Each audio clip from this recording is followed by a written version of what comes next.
Hello students, welcome to PU academy. मैं चारू अग्रवाल आज की वीडियो में आपसे शेयर करने वाली हूँ हिंदी आलोचना की सेकंड वीडियो, जिसमें कि हम आचार्य कामचंद्र शुक्ल के बारे में बात करने वाले हैं। तो यहाँ पे हमारी इंपॉर्टेंट क्वेश्चंस की सीरीज चल रही है, तो वीडियो को स्टार्ट करते हैं। और उससे पहले अगर आप चैनल पर नए हैं तो चैनल को सब्सक्राइब कर लीजिएगा और नोटिफिकेशन बेल को प्रेस कर दीजिएगा, जिससे आने वाली वीडियोस की नोटिफिकेशन आपको मिलती रहे। और ये जो क्वेश्चंस हैं ये सभी इंपॉर्टेंट हैं, तो जो मैं वीडियो बना रही हूँ ये सभी इंपॉर्टेंट हैं, ध्यान से सुनिएगा और वीडियो को बिना स्किप किए देखिएगा। ठीक है, तो चलिए क्वेश्चन देखते हैं। पहला क्वेश्चन है हमारा, हिंदी आलोचना के विकास में आचार्य रामचंद्र शुक्ल के योगदान को रेखांकित कीजिए। इसके अलावा आप ये क्वेश्चन भी आपसे पूछा गया है कि आचार्य रामचंद्र शुक्ल की समीक्षा पद्धति का वर्णन करते हुए आलोचना के क्षेत्र में महत्व बताइए।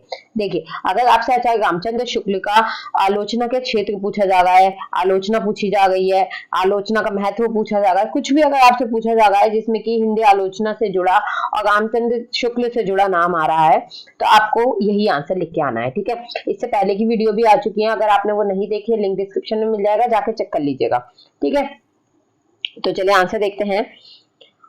आंसर देखिए, हिंदी समालोचना का प्रारंभ तो शुक्ल जी से पूर्व भारतेंदु युग में ही हो चुका था। यानी कि हिंदी आलोचना या समालोचना एक ही होती है, मैंने पहले ही बताया था। तो इसका जो प्रारंभ हुआ था वो शुक्ल जी से पहले ही हो चुका था। कब हो चुका था? भारतेंदु युग में। देखिए, जो मैंने इससे पहले की वीडियो बनाई थी उसमें मैंने आपको बताया था कि जो हिंदी आलोचना है उसे 4 भागों में बांटा गया है। ठीक है, उसके काल को, उसके युग को 4 भागों में बांटा गया है। ठीक है, वो 4 भाग कौन कौन से थे? भारतेंदु, द्विवेदी, शुक्ल युग और आधुनिक युग। ठीक है, तो शुक्ल जी तो कब आए? शुक्ल युग में आए। ठीक है, तो भारतेंदु युग से ही शुरुआत हो चुकी थी। ठीक है, बाकी आगे की जो जानकारी है वो आप उस वीडियो में देखिएगा। ठीक है, परंतु उसे पोषित कर उसके स्वरूप को वैज्ञानिक बनाने का श्रेय आचार्य रामचंद्र शुक्ल को ही है। ठीक है, यानी कि हिंदी आलोचना तो स्टार्ट हो गई थी, लेकिन हिंदी आलोचना का विकास जो हुआ था वो सही मायने में वैज्ञानिक रूप से शुक्ल जी के समय में हुआ, यानी कि शुक्ल युग में हुआ, जब आचार्य रामचंद्र शुक्ल आए। ठीक है, इससे पहले आलोचना हो तो गई थी, लेकिन उस तरह से नहीं हो रही थी जिस तरह से आचार्य रामचंद्र शुक्ल ने स्टार्ट की है। ठीक है, शुक्ल जी हिंदी के प्रथम समालोचक थे। कौन थे? प्रथम समालोचक थे, जिन्होंने भारतीय एवं पाश्चात्य समालोचना का समन्वय किया। ठीक है, इन्होंने क्या किया? भारतीय और पाश्चात्य दोनों ही क्षेत्रों में क्या किया? समालोचना की, यानी दोनों की ही ग्रंथों की आलोचना की। उन्होंने भारतीय समालोचना सिद्धांतों का पुनर्निर्माण वैज्ञानिक आधार पर किया। ठीक है, यानी कि जिन ग्रंथों की आलोचना की जा चुकी थी उनका भी इन्होंने उन पर भी आलोचना की, और किस आधार पर की? वैज्ञानिक आधार पर की। उन्होंने प्राचीन और नवीन काव्य सिद्धांतों का समन्वय कर अपनी गूढ़ सम्मिति समालोचना के नए सिद्धांत निश्चित किए। एक ओर तो वे प्राचीन रसवाद के समर्थक थे और दूसरी ओर पाश्चात्य समालोचना के ऐतिहासिक, मनोवैज्ञानिक, व्याख्यात्मक आदि पक्षों के पोषक थे। उन्होंने समालोचना के जिस सिद्धांत को अपनाया वह व्याख्यात्मक और निर्णायक दोनों के बीच ही है। आगे देखिए, आचार्य शुक्ल हिंदी समीक्षा जगत के अद्भुत सामर्थ्य संपन्न और युगांतकारी परिवर्तन लाने वाले जलयमान नक्षत्र हैं। उन्होंने भारतीय और पाश्चात्य समीक्षा सिद्धांतों का गहन अध्ययन कर अपनी मौलिक एवं प्रखर समीक्षा सुमेधा से आधुनिक हिंदी समीक्षा को शास्त्रीय और वैज्ञानिक आधार ही प्रदान नहीं किया, अपितु भगवती समीक्षा को लोक मंगलकारी अमर आलोक भी प्रदान किया। देखिए, आचार्य रामचंद्र शुक्ल जो हैं, ठीक है, उन्होंने जो आलोचना स्टार्ट की उससे एक तरीके से क्या हुआ? युग परिवर्तन हुआ, यानी कि भारतेंदु युग और द्विवेदी युग में जो आलोचना की जा रही थी उसमें क्या था कि दोषों को बताया जाता था, केवल गुण दोष की व्याख्या की गई, इसके अतिरिक्त तो कुछ नहीं। और उसके अलावा ये भारतीय कवियों की जाती थी। लेकिन जब आचार्य रामचंद्र शुक्ल आए आलोचना के क्षेत्र में तो एक नई गति मिली से। ठीक है, तो यहाँ पे क्या हुआ कि एक नया परिवर्तन आया। किस तरीके का परिवर्तन आया? भारतीय और पाश्चात्य दोनों ही तरीके के जो ग्रंथ थे उन पर आलोचना होने लगी। उसके अलावा सिर्फ गुण और दोषों को ही नहीं बताया जाता, उस पूरे को बताया जाता है कि उस पूरे ग्रंथ में क्या है, किस दृष्टि से उसे लिखा गया, उसका मौलिक आधार क्या था, धार्मिक आधार क्या था, सामाजिक आधार क्या था, सांस्कृतिक आधार क्या था। तो सारी चीजें जो है वो आचार्य रामचंद्र शुक्ल हमें बताते हैं। और इसका जो लिखित रूप प्रमाण है आपको मुख्य रूप से देखने के लिए मिलेगा इनके हिंदी साहित्य के इतिहास पुस्तक में। ठीक है, उसमें आपको मुख्य रूप से सभी लेखकों पर कुछ ना कुछ आलोचना देखने के लिए मिल जाएगी। ठीक है, तो देखिए आचार्य नंद दुलारे बाजपेयी के शब्दों में क्या कहा गया है, हिंदी समीक्षा को शास्त्रीय और वैज्ञानिक भूमि पर प्रतिष्ठित करने में शुक्ल जी ने युग प्रवर्तक का जो कार्य किया वह हिंदी के इतिहास में सदैव स्मरणीय रहेगा। ये वाली जो लाइनें हैं जो कि कोटेशन वाली होती हैं, प्लीज इसे एज इट इज याद कीजिएगा और इसमें कोई भी चेंजेस मत कीजिएगा। शुक्ल जी ने अपनी सदी हुई और मौलिक प्रतिभा से हिंदी समीक्षा को रीतिकालीन काव्य शास्त्र के माया जाल से मुक्त किया, साथ ही दुराग्रह और पूर्वाग्रह से विवर्जित युगानुकूल और न्याय संगत दूरदृष्टि प्रदान की। उनकी इस अद्भुत उपलब्धि का डॉक्टर वेंकट शर्मा ने उल्लेखनीय विश्लेषण किया है। देखिए डॉक्टर वेंकट शर्मा क्या कहते हैं, वे अपने सम्मुख प्रवाहित युग धारा को ही अनुवर्ती नहीं रहे, अपितु वे उसे बहुत दूर तक आगे ले गए। उन्होंने एक सफल समालोचक के रूप में अपने युग की प्रवृत्तियों का सम्यक आलोचन किया और उन्हें यह समझने में कोई कठिनाई नहीं हुई कि उनमें किन किन अंशों तक संकीर्णता, जीवन अथवा दुराग्रह और पूर्वाग्रह के भाव सन्निहित है। साथ ही साथ युग धर्म की आवश्यकता और साहित्य की सर्जना के तत्व बिंदु भी उन्हें प्रकृतिया अवगत हो गए। उनके रसग्राही मस्तिष्क में रीतिकालीन काव्य धारा की गुणस्तता और भारतेंदु युग की जागरण भावना भली भांति प्रविष्ट हो गई और उन्होंने अपनी सहज संवेदना के द्वारा वस्तु परिस्थिति की नाड़ी परीक्षा का यह जान लिया कि साहित्य को किस दिशा की ओर उन्मुख करने की आवश्यकता है। उन्होंने उस युग में अद्भुत साहित्य समालोचना के उस युग में झाड़ झंखाड़ का उन्मूलन करने में भी कोई कमी नहीं रखी जो साहित्य क्षेत्र की संजीवनी शक्ति को क्षीण कर रहा था तथा जिसके कारण वाद विवादों का घटा घोप उसके सहज और स्वाभाविक विकास में अवरोधपूर्ण बनने लगा था। उनकी मान्यता और धारणाओं के पीछे एक ठोस शास्त्रीय आधार था और वे जीवन की अनुभूति का स्मरण कर एक ऐसी स्वस्थ अभिव्यक्ति दे सकते थे जिसने उन्हें समालोचना जगत में एक स्थायी स्तंभ बनाया। यद्यपि आचार्य रामचंद्र शुक्ल ने सैद्धांतिक आलोचना संबंधी कोई पृथक ग्रंथ नहीं लिखा, यानी कोई अलग से ग्रंथ उन्होंने नहीं लिखा है आलोचना से संबंधित, किंतु उनके विभिन्न निबंधों और समीक्षा ग्रंथों का अध्ययन करने से उनकी आलोचना पद्धति पर पर्याप्त प्रकाश पड़ता है। इस दृष्टि से उनकी समीक्षा के दो क्षेत्र हैं। पहला कौन सा है, देखिए साहित्य की विभिन्न धारणाओं से संबंधित समीक्षा, यानी कि उनके जो साहित्य हैं उसमें हमें समीक्षा देखने के लिए मिलती है जिसे शुक्ल जी ने हिंदी साहित्य का इतिहास में परखा है। ठीक है, जैसे कि मैंने आपको बताया था कि हिंदी साहित्य का इतिहास जो पुस्तक है उसमें आपको आचार्य रामचंद्र शुक्ल की जो आलोचना है वो देखने के लिए मिल जाएंगी। नेक्स्ट आता है साहित्यकारों से संबंधित समीक्षा। इसमें उन्होंने तुलसी, सूर और जायसी जैसे साहित्यकारों की समीक्षा की जिसमें रस और अलंकार की नवीन व्याख्याएं कर रस सिद्धांत की प्रतिष्ठा की। इसके अतिरिक्त चिंतामणि के निबंधों द्वारा काव्य सिद्धांतों का गहन विवेचन किया। उनके इस अविस्मरणीय योगदान को सम्यक रूप से समझने के लिए हमें उनके काव्य सिद्धांत और समीक्षा सिद्धांत को समझना होगा। ठीक है, तो नेक्स्ट हेडिंग क्या है हमारी, शुक्ल जी के प्रमुख काव्य सिद्धांत। ठीक है, तो मूलतः शुक्ल जी के काव्य सिद्धांत का मूलाधार जन कल्याण, जीवन और जगत के प्रति पूर्ण संवेदना, व्यक्तिवाद का खंडन, कोरे कलावाद और बाहरी सौंदर्य का पूर्ण विरोध है। अतः उनके काव्य सिद्धांतों को निम्नलिखित बिंदुओं में समाहित किया जा सकता है। पहला देखिए, शुक्ल जी के अनुसार काव्य का लक्ष्य लोक धर्म का पालन करना है।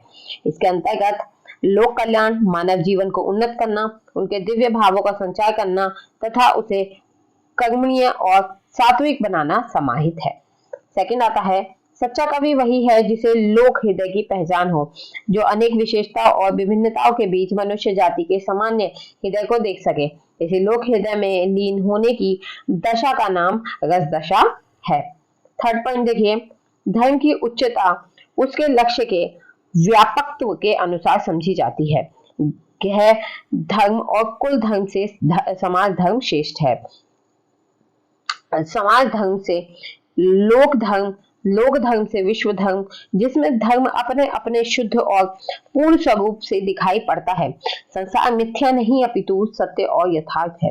जगत से ही समृद्ध भावों से उत्पन्न रस लोकोत्तर न होकर लौकिक ही होता है, इसलिए साहित्य का अध्याय या अलौकिकता से कोई संबंध नहीं होता। आगे देखिए। इस प्रकार शुक्ल जी ने उन सभी काव्य सिद्धांतों का डटकर विरोध किया जो अपने आप को लोक जीवन से अलग रख कर देखते हैं। शुक्ल जी के इसी काव्यादर्श का उल्लेख करते हुए डॉक्टर रामविलास शर्मा ने यह यथेष्ट कहा है। शुक्ल जी ने पूर्व और पश्चिम दोनों ओर के भाववादी साहित्य शास्त्रियों को इन धारणाओं को निर्मूल किया कि काव्य का उद्देश्य केवल आनंद देना है। उनकी अनुभूति जीवन की अनुभूति से मूलतः भिन्न होती है। कल्पना संसार के रूपों से परे एक नया संसार रचती है। उन्होंने रस को काव्य की आत्मा माना, लेकिन लोक हृदय में लीन होने को रस दशा कहा। ज्ञान को वास्तविक जगत की सत्ता पर निर्भर बताया। साहित्य शास्त्र से अवैज्ञानिक रहस्यवादी कल्पनाओं को बाहर किया। काव्य के भाव योगों की परिणति लौकिक जीवन के कर्म योग में की। इस प्रकार उन्होंने हिंदी में एक मौलिक साहित्य शास्त्र की नींव डाली जो प्राचीन गौड़ीवादी और पश्चिमी कला से स्वतंत्र नहीं है। उनका तीव्र विरोध किया। शुक्ल जी की इन मान्यताओं के आधार पर आज की हिंदी आलोचना प्रगति पथ पर आगे बढ़ रही है। देखिए यहाँ पे आपको पता चलेगा कि जो आचार्य रामचंद्र शुक्ल थे, उन्होंने एक तरीके से बहुत बड़ा परिवर्तन जो है वो हिंदी साहित्य में लेकर आए, आलोचना के क्षेत्र में। ठीक है, क्योंकि उन्होंने काफी कुछ परिवर्तन लाए। ऐसा नहीं हुआ कि उन्होंने सिर्फ भारतीय साहित्य को लिया, उन्होंने भारतीय और पाश्चात्य यानी कि पूर्व और पश्चिम दोनों तरीके के साहित्य को लिया। कल्पना जगत के बारे में बताया, रस के बारे में बताया, काव्य की आत्मा के बारे में बताया, वास्तविक जगत के बारे में बताया और भी बहुत सी बातें उन्होंने हमें यहाँ पर बताई। ठीक है, इसके अतिरिक्त शुक्ल जी सुंदर का शिव के साथ तादात्म्य कर देते हैं। वे मानते हैं कि वही काव्य का लोक संग्रहकारी स्वरूप हो सकता है। इतना ही नहीं, वे मानव का मंगल विधान करने वाले दो मूल भाव मानते हैं, करुणा और प्रेम। करुणा को बीज भाव मानते हुए भी इसके विरोधी भाव क्रोध को भी उतना ही आवश्यक मानते हैं। लोक धर्म के दो पक्ष हैं, सत्य की रक्षा और असत्य का दमन, यानी कि सत्य की रक्षा और असत्य का दमन या नाश। ठीक है, मानव जीवन का पूर्ण सौंदर्य दोनों पक्षों के पूर्ण पालन में है। काव्य कला की पूरी गम्यता इन दोनों पक्षों के समन्वय के बीच मंगल या सौंदर्य के विकास में दृष्टिगोचर होती है। आगे देखिए। इतना ही नहीं, शुक्ल जी अन्याय, अत्याचार, शोषण और मानसिक दासता के घोर विरोधी हैं। इसलिए उन्होंने धनी वर्ग, सामंतशाही और साम्राज्यवाद के शोषण दासता का घोर विरोध करते हुए उनकी तीव्र भर्त्सना की। वे अंग्रेजी भाषा को नहीं, अंग्रेजी भक्तों के एक सच्चे देशभक्त की भांति भर्त्सना करते हैं। यानी कि देखिए, उन्हें अंग्रेजी भाषा से कोई दुश्मनी नहीं थी। वो ऐसा नहीं है कि अंग्रेजी भाषा की बुराई करें, लेकिन वो अंग्रेजी भक्तों की एक सच्चे भक्त की भांति क्या करते थे, बुराई करते थे, भर्त्सना करते थे। क्यों करते थे कि देखिए, अंग्रेजी भाषा एक सभी तरीके की भाषाएं होती हैं। भाषा क्या होती है, एक समान होती है, भाषा में कोई भेदभाव नहीं है। लेकिन वो उन लोगों को बुरा कहते थे जो कि अंग्रेजी भाषा को ज्यादा महत्व देते हैं और अपनी ही भाषा यानी हिंदी भाषा को हीन दृष्टि से देखते हैं, या उसके हिंदी बोलने वालों को हीन दृष्टि से देखते हैं। ठीक है, वे पाश्चात्य अंधानुकरण का घोर विरोध करते थे। यानी कि जो पाश्चात्य का अंधा हो गए पालन किया जा रहा है उसका वो घोर विरोध करते थे, क्योंकि वो उनका कहना था कि देखो बहुत सी चीजें वहां की सही है, वो ले लो, लेकिन ऐसा नहीं है कि हम अपने देश की अपनी संस्कृति को भूल जाएं, अपनी चीजों को भूल जाएं। ठीक है, तो इसी चीज को यहाँ पे कामचंद शुक्ल कहते हैं। संक्षेप में हम कह सकते हैं कि आचार्य शुक्ल जी के काव्य सिद्धांतों का मूल आधार लोक धर्म है। क्या है? लोक धर्म है। उनके आलोचना सिद्धांत काव्य सिद्धांत से अलग करके नहीं देखे जा सकते हैं, पृथक ही नहीं, अलग करके नहीं देखे जा सकते हैं। ठीक है, आते हैं शुक्ल जी के आलोचना सिद्धांत। संक्षेप में शुक्ल जी के आलोचना सिद्धांत को हम निम्नलिखित रूप से देख सकते हैं। पहला देखिए, लोक और उसकी अनुभूति की सबसे बड़ी पहचान और उपयोगिता जीवन के मार्मिक पक्षों के उद्घाटन में संप्राप्त होती है। जिस साहित्यकार में लोक और उनकी अनुभूतियों पर जितनी गहन और व्यापक पकड़ होगी वह उतना ही महान होगा। इसलिए वे कबीर, सूर और केशव की अपेक्षा तुलसी के काव्य को अधिक महत्व देते हैं। यद्यपि शुक्ल जी गहन अनुभूति और मार्मिक तन्मयता के अद्भुत कला कौशल के धनी, सूर के साथ हठ धर्मी से काम लेते हैं। आगे देखिए। नेक्स्ट है, जिस साहित्य में शक्तिशील और सौंदर्य का जितना अधिक चित्रण होगा वह उतना ही श्रेष्ठ होगा। इसने शुक्ल जी ने तुलसी को लोकदर्शवाद या मर्यादावाद को अपना आदर्श माना है। नेक्स्ट देखिए, शुक्ल जी की समीक्षा पद्धति प्रधान रूप से विवेचनात्मक पद्धति की रही है। वे काव्य के बाहरी पक्षों तक सीमित न रहकर कवि के भाव प्रदेश में प्रविष्ट होकर उसके उद्घाटन का भी सफल प्रयास करते हैं।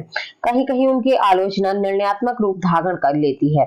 उन्होंने सूर और तुलसी की आलोचना में इसी निर्णायक पद्धति को अपनाया है। किसे अपनाया है? निर्णायक पद्धति को अपनाया है। ठीक है। लोकादर्श के कारण वे सूर के साथ न्याय नहीं कर सकते थे, किंतु ऐसा कोई पूर्वाग्रह के कारण नहीं, अपितु अपने काव्यदर्श के कारण करते थे। वे वर्ण विषय की दो श्रेणियां मानते हैं। कौन कौन सी दो श्रेणियां वो मानते हैं? आनंद की साधनावस्था और आनंद की सिद्धावस्था। वे मानव मनोविज्ञान के आधार पर उसी काव्य को श्रेष्ठ मानते हैं जो जीवन जगत के साथ संपृक्त रहता हुआ चलता है। इसी को उन्होंने साधनावस्था कहा है। किसे कहा है साधनावस्था? कि काव्य को, मतलब वो वाला काव्य श्रेष्ठ है या वो काव्य साधनावस्था है जो जीवन जगत के साथ चलता रहता है। ठीक है। वे मानव के लिए सिद्धावस्था से काव्यों को रंजन की अपेक्षा रक्षण को अधिक आवश्यक मानते हैं। नेक्स्ट देखिए, पाश्चात्य समीक्षा के प्रभाववादी समीक्षा सिद्धांत को वे व्यक्तिगत वस्तु मानकर उम्र विरोध करते हैं तथा कहते हैं कि इस पद्धति ने अध्ययन, विज्ञान और प्रकृति समीक्षा का रास्ता ही छेद दिया। प्रभावाभिव्यंजना समीक्षा कोई ठीक ठिकाने की वस्तु नहीं है। ठीक है। नेक्स्ट देखिए, वे भारतीयोत्तर स्वास्थ्य विचारधारा के तत्वग्राही बनकर स्वागत करने को कहते हैं, किंतु विवेक के पूर्ण प्रकाश में ऐसा करना उपयुक्त मानते हैं। आगे देखिए, नेक्स्ट है, शुक्ल जी रसवादी आलोचक होने के साथ साथ लोकवादी और समाजवादी आलोचक भी हैं। वे मानते हैं कि भावों की अनुभूति मनुष्य के व्यवहार जगत में ही होती है, इसलिए कवि की अनुभूति वास्तविक जगत की अनुभूति से निराली नहीं हो सकती। इसी अनुभूति का नाम रस है। इस प्रकार शुक्ल जी ने अपनी आलोचना द्वारा साहित्य को लोक जीवन से जोड़ने के ऐतिहासिक कार्य किए। अब यहाँ पे देखिए, डॉक्टर रामविलास शर्मा के शब्दों में यहाँ पे देखिए क्या कहते हैं कि साहित्य के व्यापक प्रभाव का कारण भावना की लोक सामान्य भूमि है। रस दशा लोक हृदय में लीन होने की दशा का ही नाम है। इसलिए साहित्य का भाव जगत जन साधारण का भाव जगत होना चाहिए, मुट्ठी भर लोगों का भाव जगत नहीं। साहित्य दरबार पंडों, पुरोहितों और देशभक्ति का सौदा करने वालों का गुलाम बन जाए। उनकी भावनाएं वहीं तक हैं जहां तक लोक जीवन की अभिव्यक्ति है। इससे आगे व्यक्ति वैचित्यवाद आ जाता है जिसकी जगह किसी अजायब घर में है, साहित्य में नहीं। पश्चिम के व्यक्तिवाद के मुकाबले में शुक्ल जी ने भार का साधारणीकरण का सिद्धांत रखा है। उन्होंने इसकी नई व्याख्या की है। क्या कहा है? देखिए, शुक्ल जी ने यह सिद्धांत यह घोषित करता है कि सच्चा कवि वही है जिसे लोक हृदय की पहचान हो, जो अनेक विशेषताओं और विचित्रताओं के बीच मनुष्य जाति के सामान्य हृदय को देख सके। तो इन्होंने किसे कवि कहा है कि सच्चा कवि वही है जो लोगों के हृदय को पहचान ले, जो बहुत सी विशेषताएं और विचित्रताओं के बीच भी मनुष्य जाति के सामान्य हृदय को देख सके। देखिए, हर मनुष्य अपने आप में अलग होता है, अलग विशेषताएं होती हैं, अलग अलग विचित्रताएं होती हैं, यानी कि अपने आप में बिल्कुल अलग होता है, लेकिन फिर भी हर किसी के मन में कोई ना कोई एक बात होती है जो कि सामान्य होती है। वही सामान्य बात एक कवि को ढूंढनी है और उसके अनुसार ही अपनी रचना करनी है। ठीक है। नेक्स्ट पॉइंट देखिए, यद्यपि आचार्य शुक्ल रसवादी आचार्य थे। कौन थे? रसवादी आचार्य थे, किंतु उन्होंने पाश्चात्य एवं भारतीय समीक्षा पद्धति का समन्वय का आलोचना को एक व्यापक आधार प्रदान किया। उन्होंने किसी कृति को आलोचना में तत्कालीन परिस्थितियों, पूर्ववर्ती साहित्य परंपरा, मूल विचारधारा, भाव पक्ष, कला पक्ष आदि पर विचार करना आवश्यक समझा। किसी काव्य में निहित विचारधारा के स्पष्टीकरण के लिए वे उससे संबंधित मत, संप्रदाय या वाद का पूरा परिचय प्रस्तुत करते हैं। आगे देखिए, शुक्ल जी की आलोचना पद्धति में हृदय और बुद्धि का अद्भुत समन्वय दिखाई पड़ता है। उनकी रचनाओं में कहीं भी विश्लेषण की सूक्ष्मता नहीं है। वे यथावसर हास्य व्यंग के माध्यम से अपनी आलोचना को सरस बनाते हैं। उदाहरण के लिए देखिए, बिहारी के विरह वर्णन का उपहास करते हुए वो लिखते हैं, बिहारी की नायिका इतनी क्षीण हो गई है कि श्रेष्ठ जब सांस खींचती हैं तब उनके झोंके से 4 कदम पीछे हट जाती हैं और जब सांस निकालती हैं तो उसके साथ 4 कदम आगे बढ़ जाती हैं। घड़ी के पेंडुलम की सी दशा उसकी कहती है।